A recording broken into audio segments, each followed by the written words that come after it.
Cinema is an event. You're out of your house, you're not on your phone, you're in a space that is a public space and there are other people around you. To me, that stimulates so much more within an individual and also a larger society. It's a community, right? I mean, you're here to see work, but also process that work through discussions with folks that you may have met that evening, and you're so jazzed up about what you saw that you need to just talk about it. Good evening, everyone. Hello, welcome to Lightbox Film Center.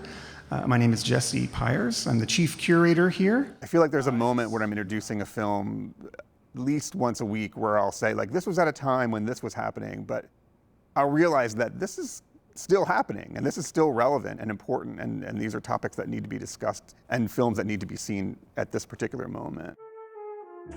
A diverse program is really crucial to what Lightbox is all about, and really wanting to bring it all together in one place and sort of see this work in conversation with each other. One night you could see an Elliott Gould film that's kind of a popular favorite, and the next night there might be a radical political film from the 1970s. There's a lot to explore with this idea of cinema, taking into consideration what we look at as more conventional movie-going, your Friday night at the movies on a date. That's certainly part of the equation, but there's a much bigger picture to cinema.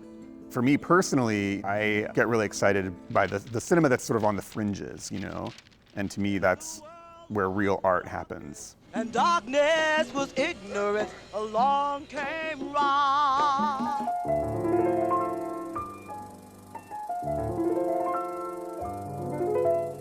My name is Jim Fratz, and I'm the technical manager for the Lightbox Film Center and International House. I tend to gravitate towards the analog more so than the digital. What you're seeing is not just a reproduction of a stream of ones and zeros. It is actually a direct descendant, if you will, of whatever happened on that camera on the day that it was filmed. It's like listening to a vinyl record. With a vinyl record as opposed to a CD, the difference is what's in between the notes. Just the general feeling of it, the headroom that the record has versus a CD, and yes, the clicks and pops as the needle moves along. Technically that's an imperfection, but it also adds a certain amount of character to it. Lightbox is relatively new as Lightbox, but Lightbox is really built on a 40-year history of exhibition at this venue. Initially, it was called the Neighborhood Film Project, and that started officially here in 1979, although the Neighborhood Film Project was active even earlier in the 1970s. The theater was a community space, and it was a place that was incredibly important for the local filmmaking community. I can't emphasize that enough. I'm Gretchen Clausing, and I'm the executive director of PhillyCam. I worked at Lightbox for 10 years. Philadelphia continues to be kind of a unique city in terms of its film culture. We're definitely not a New York or like a Seattle or a San Francisco or even an Austin, like these cities that really have these sort of cinema cultures. So what we were doing, I don't think we were necessarily seeing it as significant, but at least vital to the folks who were really kind of dedicated to this genre. Linda Blackaby, the founder of the film program there, had also written a book called In Focus. And the book In Focus was basically a how-to organize community-based screenings. How, if you were a labor union, how you could use a particular film to kind of galvanize folks to kind of talk about, well, why are we organizing as a labor union?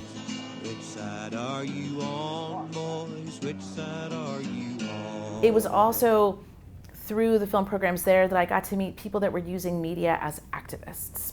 People who were making activist video during the time of like the AIDS crisis. Now touch your nose, not my finger, nose. The legal implications of cross-cultural misunderstanding. Or that people were using media to talk about representation or lack of representation. And that's when I really got to see how media and how storytelling has an impact on the way we see the world and the way we see each other. My name is Matt Wolf, and I'm the director of a film called Recorded, the Marion Stokes Project, and we're here to have our Philadelphia premiere. Marion Stokes was an activist who was born and raised in Philadelphia, and she recorded television 24 hours a day for 30 years and made an unprecedented archive of the media.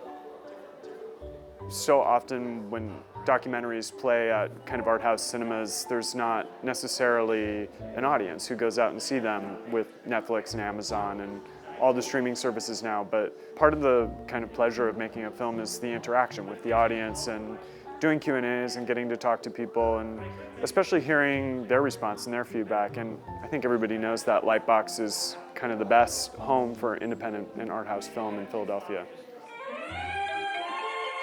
You never know what you're going to see, right? And you can be dazzled, challenged. It's all good if it makes you readjust your perspective on the world, if you see something that just blows you away or touches you in some way deeply.